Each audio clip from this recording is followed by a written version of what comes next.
Olá, bom dia! O morango é uma fruta muito sensível e requer bastante atenção no campo. Para fazer a colheita, por exemplo, é necessário saber o ponto exato para não perder o tempo de maturação. E isso pode significar mais durabilidade para o consumidor final. É o que você vai ver agora na reportagem de Francine Padilha. Há 6 anos, seu Peter cultiva produtos orgânicos, mas só agora, em 2020, ele decidiu investir no morango. Morango orgânico foi um sonho antigo nosso. Nós somos produtores orgânicos certificados há vários anos. A propriedade fica na área rural de Jambeiro. As 4.000 mudas foram plantadas em maio e começaram a dar frutos agora. Aqui são 3 variedades, 2 espanholas, San Andrés e Camino Real, e uma brasileira, RPA. A expectativa é colher 1 tonelada de morango até dezembro. São variedades super produtivas e super adocicadas. Então, cada variedade ela tem um Brix diferente vamos supor, de um sabor diferenciado. Normalmente lá no supermercado, na prateleira, a gente encontra o morango já bem vermelhinho, bem maduro. Mas o ponto de colheita dele é um pouco antes, como os técnicos estavam me explicando. A gente vai mostrar aqui, olha, um morango que já está no ponto para ser colhido, que é esse aqui, olha. A gente percebe que a ponta dele é bem vermelhinha, mas aqui em cima ainda está mais verde. Colhendo dessa maneira, eles garantem um produto com mais qualidade para o cliente, mais durabilidade, né, Brena? Isso, exatamente. A gente colhe ele um pouco verde aqui para dar tempo de chegar no cliente com qualidade. Ele ainda está durinho e está doce. Quando a gente colhe ele inteiro vermelho, até o transporte pode fazer com que ele chegue amassado ou danificado, e isso não quer para o nosso cliente. E qual que é o tempo de geladeira desse morango? Esse morango no teste está durando 8 dias na geladeira. Quer dizer, é um tempo considerado bom para uma fruta que é uma fruta delicada. Exatamente. Não é à toa que a oferta de morango acontece principalmente nessa época do ano. É que o fruto gosta de temperaturas mais baixas. O problema é que 2020 está com um inverno atípico, mais quente, o que pode atrapalhar a produção. Não é o caso aqui da fazenda, exatamente porque eles escolheram 3 variedades diferentes. O San Andrés é uma cultura que ela gosta um pouco mais de calor. Então, como as noites são muito frias e aqui durante o dia é bem quente, então essa diferença vai nos ajudar e essa variedade está correspondendo bem. O clima de Jambeiro favoreceu o cultivo e a primeira colheita já mostra bons resultados. Por isso que a gente testou essas variedades, porque vamos dar um exemplo, uma variedade que só adapta bem ao frio, que é o PRA e o Camino. Então, uma temperatura elevada, o San Andrés gosta melhor. Então, é por isso que a gente quer fazer esses testes, porque para facilitar o nosso manejo no próximo ano, a tomada de decisão. O tempo deve continuar aberto nas regiões sul e sudeste do país. Confira agora na nossa previsão do tempo.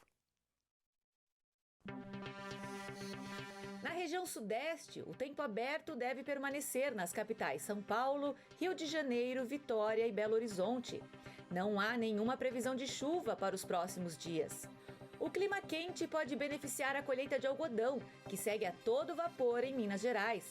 A temperatura mínima em Belo Horizonte deve ficar em 9 graus, com máxima de até 27 graus. Na região sul, a previsão também indica tempo aberto para os próximos dias e sem qualquer indício de chuva. A estiagem deve continuar em alguns pontos de Santa Catarina, que sofrem com o problema desde meados do ano passado. Em Florianópolis, capital catarinense, a temperatura mínima deve ficar na casa dos 9 graus e a máxima em 24 graus. Os preços da alface continuam estáveis na região de Mogi das Cruzes, em São Paulo. Mas em Ibiúna, também no estado de São Paulo, as cotações tiveram queda de 5%. A hortaliça vem sofrendo oscilações há um tempo, já que a produtividade na roça está abaixo do esperado. As cotações da alface permaneceram estáveis na semana passada na maior região produtora, Mogi das Cruzes, em São Paulo. A caixa com 20 unidades da alface crespa fechou com preço médio de R$ 14,37, um leve recuo de 1,6%. Já em Ibiúna, interior paulista, a desvalorização foi mais acentuada, com a caixa saindo a R$ 9,50, uma queda de 5,64% frente aos registros da semana anterior. De acordo com a HF Brasil, a quantidade de alface ofertada se manteve baixa devido à área de plantio reduzida, e com as temperaturas amenas, o consumo também acaba diminuindo. O clima frio também tem atrasado o ciclo da cultura, o que, associado às limitações de oferta, obriga os produtores a colherem antes do ponto. Para as próximas semanas, é esperado que as cotações continuem com poucas oscilações. Não se esqueça que você consegue assistir a gente ao vivo pelo YouTube, hein? É só acessar youtube.com/recordnews. Ou então, aproxime a câmera do seu celular desse QR Code que aparece aí na tela da sua TV, que ele te redireciona para o nosso canal. Se inscreva também para conferir o nosso conteúdo exclusivo. Trabalhar com a retirada de mel não é uma tarefa fácil. Precisa ter a roupa necessária, equipamentos de proteção. Você vai conhecer agora duas irmãs que trabalham juntas no período da safra, que começa agora em agosto e segue até setembro. E são elas que explicam todo o manejo pra gente. Veja agora na reportagem.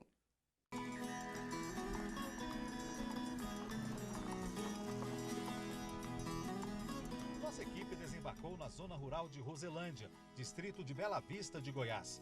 É ao lado desta plantação de laranjas que as irmãs Moriane e Natane mantêm 8 apiários, com 160 colmeias. Elas se preparam para a época da colheita do mel, que acontece uma vez por ano entre os meses de agosto e setembro. Hoje as duas se dedicam exclusivamente à criação de abelhas, que nesse período precisa ter um manejo diferenciado para garantir uma boa produção. A estimativa de safra deste ano é de 5 toneladas de mel. A parte de baixo é o ninho, aqui é uma tela excluidora de rainha. Essa tela serve para a rainha não passar para cima. Por ela só passam as operárias. Então as operárias colocam o mel aqui e a rainha bota aqui. Por isso, na hora de tirar o mel, não vai ter nenhum filhote junto. E como que é essa obstrução, então, que você vai fazer agora? A obstrução do ninho, vou mostrar para vocês. A gente gosta muito de trabalhar com esse suporte coletivo, vocês estão vendo, porque não vai nada no chão. Durante as gravações, um enxame veio até nosso encontro. Quando ameaçadas, as abelhas protegem a todo custo as rainhas e as colmeias. Inclusive, aqui a gente está bastante protegido, né? Isso. Porque se alguém estivesse passando por aqui e encontrasse com umas colmeias como essa, possivelmente seria fatal, né? Com certeza. Aqui, se a gente tivesse sem roupa, em questão de 2 minutos, a gente já teria desmaiado. Aqui em cima já tem bastante mel. Essa aqui é a tela excluidora, por onde só as operárias passam e a rainha não consegue passar por ela. É verdade que numa colmeia dessas chega a ter até 400 zangões? Isso mesmo, chega a ter 400 zangões, principalmente nessa época, que é onde acontece muita enxameação, até mesmo das colmeias que estão na natureza. E com essa enxameação vão nascer muitas rainhas. E aí é preciso zangões para poder fecundar essas rainhas que vão vir. Uma colmeia como essa aqui chega a ter 120 mil abelhas. Isso mesmo. Isso todas trabalhando quase que ao mesmo tempo. Isso. O trabalho que a gente fez aqui, como vocês podem ver, para preparar para a colheita, foi de tirar o excesso de mel aqui embaixo e colocar favos como esse aqui, ó, de cera alveolada, cera nova. Nesses favos, a rainha vai botar os ovos. Vamos mostrar aqui, então esse aqui é um quadro novo. As abelhas ainda estão puxando, terminando de puxar os alvéolos. E é nesses quadros aqui do ninho que a rainha vai botar. Esse aqui ainda não tem ovos. Eu vou mostrar um para vocês que ela já começou a botar. Aqui, ó. Esse é um quadro já com crias que estão para nascer.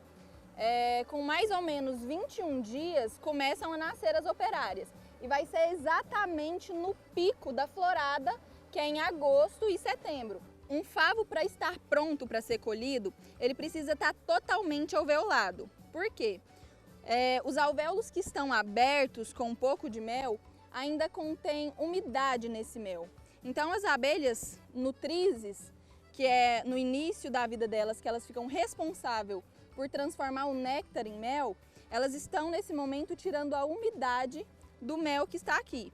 Esse que já está alveolado, que é tampado de cera, ele já está com a umidade na quantidade certa e o mel está pronto para ser colhido. Então a gente está esperando só elas completarem todo o ciclo aí, todo. Né? E acredito que daqui 2 semanas nós já vamos começar a colheita.